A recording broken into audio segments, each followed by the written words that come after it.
touched his lips. As if the thought pained him, the club always helped him fulfill his promises. Alec Bourbon knocked on the door of D7.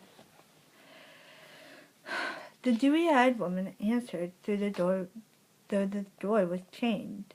She had changed from her workday dress into a slouchy sweatshirt and jeans. Blue jeans enamored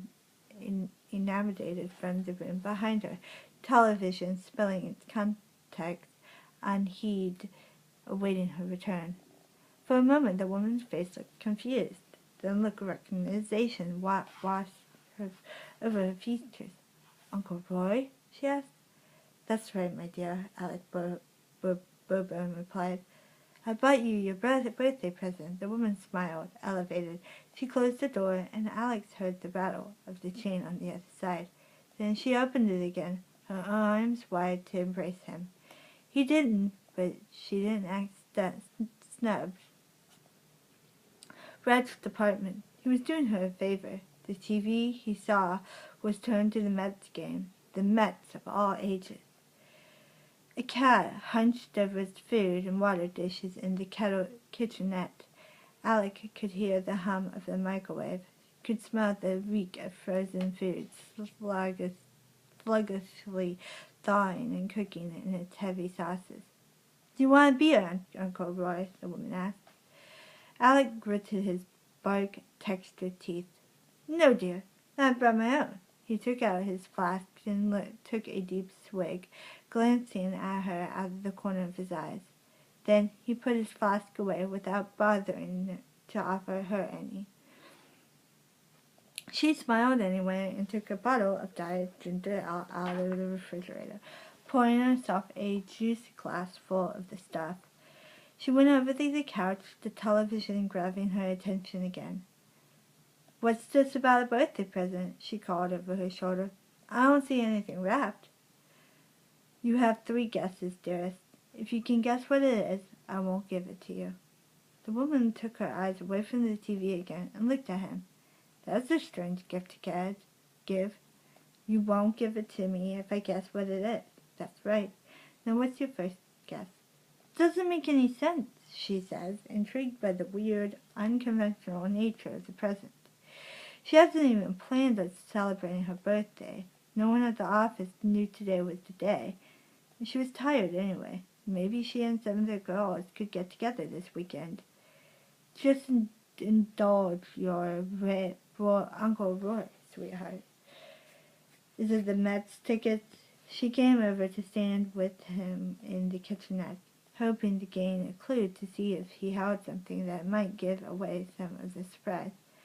Alec Bourbon rolled her eyes. "No, it's not Mets tickets." "Is it a CD?" "No, it's not a CD. I wouldn't know what music to get you. All your music sounds like records to me, anyway." She laughed as the microwave beeped that it was done. "Is it a collar for Robespierre?" "Robespierre? What the hell kind of a name is that for a cat?" Alec wondered. No, it's not that. "So now I have to give it to you." He sighed heavily as he drew the length of wood from inside the jacket. She made a confused face, just as all women always did, and he swung the club at her face with such a ferocity that it burst her nose and mouth at once. A splatter of blood showered across the limousine floor and the countertop.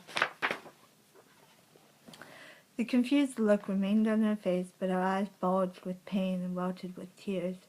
Alec Bourbon struck her again as she fell, and then again, and again, and again, and again. She didn't move, slumping awkwardly against the lower cabinets. Her legs sprayed out in a painful angle, and her sweatshirt sopping up some of the spilled blood. Alec Bourbon locked the door, chained it, and sat down on a threadbare love seat, his head in his hands, unmoving, and tears oozing slowly like the sap from the tree's severed limb. "Robespierre, clean up some of that goddamn mess in there, would you?" The cat licked its paws twice, then went to the bedroom and curled up on the hamper. By the time the game had wound down, Alec Bourbon was drunk as a lord, but he still had work to do. He pulled himself up from the love seat with a suppressed sob and returned to the small kitchen to clean up the remains. The blood on the floor was gone, but the blood that soaked into the sweatshirt still stained it, a crimson blemish. The woman's body had vanished. In its place was a rudely made corn doll.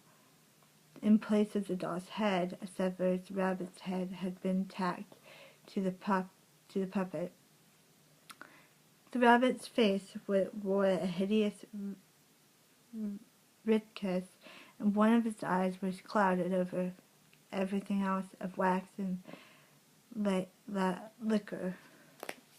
Alec Bourbon gathered these as quickly as the clumsy stumper would let him and stuffed them into a trash bag. Then he put an additional scoop of cat food in Rosemary's bowl. Taking up the bag, he climbed out of the window and clattered gracefully down the fire escape into the alley. I had a promise to keep. If it's any of your business, you mop-headed young fuckface, Alec Bourbon told Butch behind the bar. I need a constitutional. I'll have a beer and a shot on the side. Everyone at the bar roared. Alec's drinking beer. It happened once or twice a year, and he always made a face like an old woman birthing a live snake. He never told anyone why he ordered a beer once or twice a year, so they respected that, but they teased him about it insofar as he'd let them. Old Don said, "Don't treat him special. Pour him the same piss you pour everyone else." They laughed and sang, and someone played Jackie Wilson Said, whereupon Alec called out. Alec Bourbon said, "Tug your tongue," and everyone tugged their tongues and laughed some more. The bar might have been cold, but everyone's minds and blood were warm. What's in the bag?" Some lousy young ratso from down the street asked Alex, seeing the trash bag at his feet as he sat at his rugged stool. "Losing lottery tickets? You want to buy some?" But Alec ribbed the kid right back. "Now wait, old man," the kid replied. "Good on you," Alec said. Just then the door opened and the dewy-eyed woman with the long, strong legs walked in. She wore a royal blue dress and a bright green wool coat to fend off the outside cold. A chill wind blew in through the open door, and everyone in place wanted to say, "Shut the goddamn door!" But everyone also knew not to say anything. The woman walked to the bar where Alex sat. He drowned his beer and waved Butch away. "Seeing you does my heart good, Alec Bourbon. I trust everything that came off without a hitch." "It did indeed," Aunt Timothy. Despite the woman's salabris tones, Alec's face bore no smile. You had my many thanks," she said, and mentioned to Buck to come back over. Alec was surprised. None of the people, not from the bar, ever drank with him if they didn't have to. Even the rowdy Boston boys pleaded that they had to get back on the road. "You're going to take a drink with me?" he asked. "Certainly I cannot. But I know you gave your word, and a promise fulfilled is a burden erased, even if it's only temporary." Her eyes went to the bag, and then to the bartender. "Mr. Bourbon will have his namesake," she called to Butch, "a token of my appreciation." By the time Butch returned with the shot, Alex was knocked back the one that stood still before him. If he was still surprised, he didn't show it. He didn't want her to see what made him work. She knew one of his promises. He didn't want her to guess anymore. "I suppose you want this, then." She reached down the floor and offered her the trash bag. It still smelled faintly of wax and liquor. "Yes, that is part of the promise, too, I believe," she smiled. Alex shrugged. She got up and walked out of the bar with a backwards glance. The cold wind blew in again, but the door banged shut quickly. Bud was the first to break the silence.